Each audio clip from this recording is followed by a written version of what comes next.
Nós estamos nesses dias fazendo devocional em textos que remetem ao Natal. E o texto de hoje é Isaías 9, versículo 6. Porque um menino nos nasceu, um filho se nos deu. O governo está sobre os seus ombros, e o seu nome será Maravilhoso Conselheiro, Deus Forte, Pai da Eternidade, Príncipe da Paz. Deus fez uma promessa aqui no texto de Isaías, que ele traria alegria ao seu povo, porque ele libertaria o seu povo da opressão. Ele levaria a guerra ao termo final. A princípio, esse texto estava se referindo ao conflito de Israel com a Assíria, o reino do norte com a Assíria. E então o Senhor traz essa promessa de que tiraria a opressão deste povo. Todavia, nós entendemos que Deus não estava falando simplesmente de livrar ou encerrar uma guerra de Israel contra uma outra nação. Ele estava falando de algo muito mais amplo. Ele diz nesse texto que traria, no capítulo 9 de Isaías, luz ao povo. E essa luz não era simplesmente a ausência do conflito contra a nação. A situação que Deus estava para resolver era a questão do pecado, era a questão da morte. Mas como ele faria isso? Esse versículo 6 é a resposta. Porque um menino nos nasceu, um filho se nos deu. A resposta para trazer solução a esse conflito, a essa luta contra o pecado, contra as trevas, contra a morte, é a vinda de uma pessoa. A promessa de Deus aqui ela não fica simplesmente na esfera das ideias, das hipóteses, mas em última análise, essa promessa seria encarnada. Quem é essa pessoa por meio de quem Deus pretende dar fim à guerra e, de fato, trazer luz à terra? Era uma pessoa real. Era uma pessoa verdadeira. Não era só uma imagem, não era só um espírito. Era um homem que estaria para vir. Por isso, ele fala de menino. Um menino nos nasceu. Quando você vai olhar no livro de Isaías, essa figura do menino é fundamental. Vimos o capítulo 7, que ele fala que a virgem daria luz a um menino. E aqui a afirmação novamente desse menino. Porque era importante para Isaías, nas suas profecias, que se entendesse que serviria a uma pessoa de fato, a um ser humano, que traria libertação ao povo de Deus. Então, quando nós olhamos para esse texto, nada mais estamos confirmando toda a profecia de Isaías. Quando o profeta, então, chega ao cerne do significado do livramento, aí aparece a figura desse menino constantemente.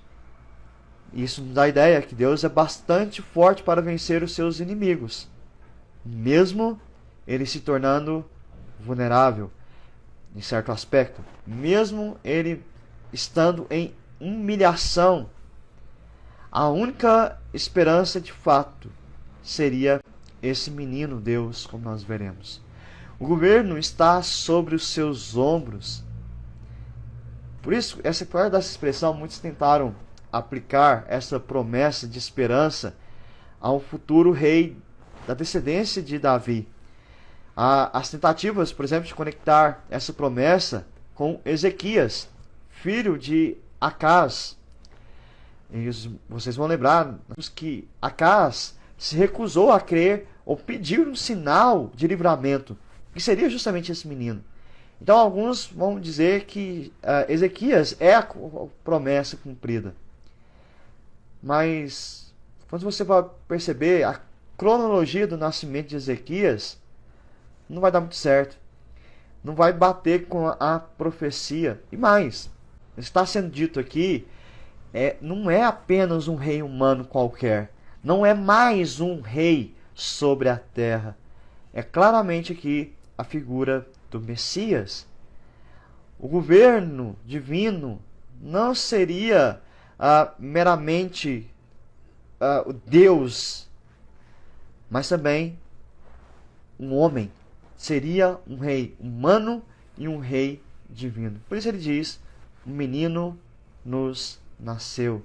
Isaías, quando ele diz essa expressão, ele inclui o povo no livramento do pecado, porque ele nasceu para o povo. Um presente foi dado ao povo. E esse menino, então, possui aqueles traços que manifestam a presença de Deus no meio do povo.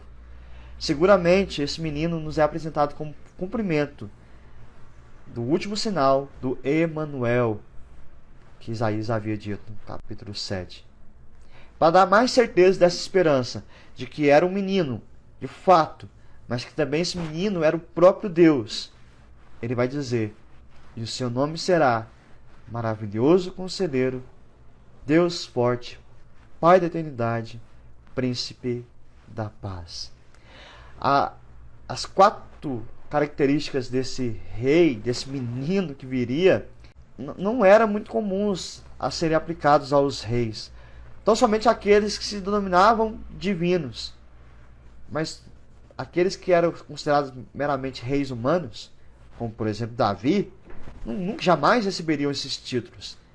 Mas aqui Isaías deixa muito claro que esse rei não seria mais um rei. Seria o rei divinal. E aí ele vai usar 4 atributos. Maravilhoso conselheiro.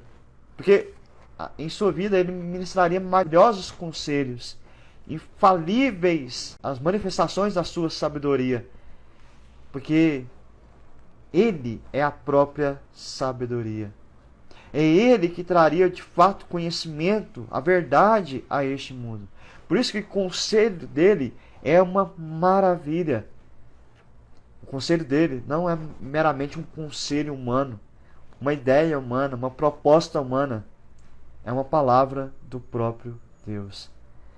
E aqui também diz que ele é Deus Todo-Poderoso. Esse rei terá sobre si o genuíno poder de Deus. Poder tão imenso que pode absorver todo mal, pode vencer todo mal, pode submeter todas as coisas debaixo dos seus pés. O qual, de fato, tudo será lançado lá. Diz também que ele é o Pai da eternidade. Aqui a paternidade desse menino, né? É um menino, mas já na ideia de pai, com uma paternidade eterna, dando a ideia aqui que ele é eterno. Apesar de nascer, ele é eterno. E esse é o entendimento que nós temos. Jesus, a segunda pessoa da Trindade, o Filho de Deus, ele não começou a existir no seu nascimento. Ele sempre existiu. O seu nascimento foi apenas a sua encarnação.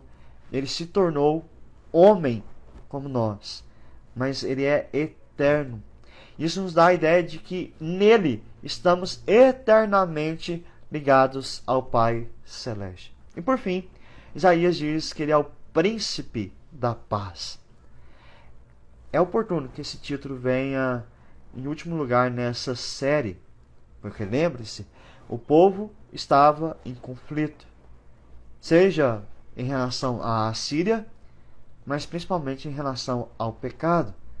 Então, quando diz que ele é o príncipe da paz, é o clímax aqui dessa descrição desse menino. Porque seria um rei pacífico, um rei que vem em paz e que estabelece a paz. Não a paz que o mundo diz, mas a paz que vem de Deus. Não a paz necessariamente que tudo está bem, mas a possibilidade de fato se relacionar com Deus e ter a plena satisfação na sua vida. Ele veio trazer o reino, não por meio de uma repressão brutal, mas ele trouxe a paz, se tornando vulnerável. Seja como for, por intermédio desse menino, desse rei, haveria a reconciliação entre Deus e o homem. Então haveria a possibilidade, a reconciliação entre os homens. Essa promessa se cumpriu em Cristo Jesus. Ele é totalmente homem. Ele é totalmente Deus. Ele é aquele que nós de fato devemos ouvir os seus conselhos. Ele é de fato o Deus que tem todo o poder, que nós podemos recorrer em nossos momentos de aflição. Ele é de fato aquele que traz a eternidade à nossa vida, traz a vida eterna. Ele é de fato aquele que trouxe a paz mediante a sua cruz, mediante o seu sofrimento. O Natal, então, é tempo de celebrarmos as promessas de Deus para o seu povo. Uma promessa de livramento, uma promessa de paz, uma promessa de vida, uma promessa de vida em abundância. Nós somos ricamente abençoados na presença de Cristo Jesus, quando temos Cristo em nossa vida. Por isso, celebre o Natal. Celebre a sua salvação. Celebre esse menino que nasceu, que se tornou homem e sofreu por nós, morreu por nós, mas que agora está vivo e reina para todo sempre. E agora aguardamos a promessa, que ele voltará. Assim como essa promessa de Isaías se cumpriu perfeitamente, a promessa de que ele voltará também irá se cumprir. Creia nisso e celebre o Natal. Fiquem na paz. Até mais.